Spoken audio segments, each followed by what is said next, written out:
Maraming beses tayong humingi sa Diyos na tayo ay bigyan ng biyaya. Maraming beses tayong nanalangin na tayo ay pagpalain.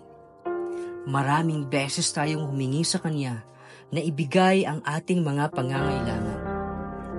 Pero noong panahon ba na ibinigay na sa atin ng Diyos ang ating mga hiningi, ay nagpasalamat ba tayo sa Kanya?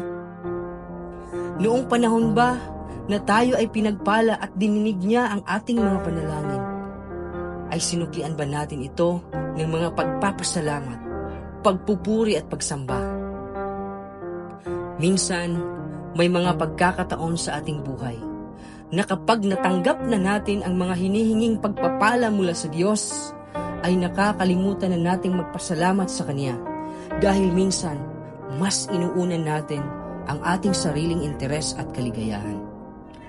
Minsan nakakalimutan na nating manalangin, magpuri at magsamba sa Kanya dahil sa marami na tayong mga material na bagay tulad ng pera, magandang bahay, sasakyan at iba pa na ipinagkaloob niya sa atin. Ang tao kasi, kapag nasa gitna ng maraming kayamanan, kasaganaan at kaligayahan, minsan ang Diyos ay Kanya nang kinakalimutan. Hindi ito ang kalooban ng Panginoon. Dahil nais niya na sa lahat ng pagkakataon tayo ay magpasalamat sa Kanya.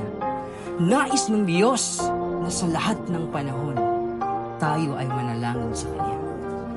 Kaya nga may mga pagkakataon sa ating buhay na kinukulang tayo ng pera, ng pagkain at ng iba pang mga pangangailangan natin sa pang-araw-araw.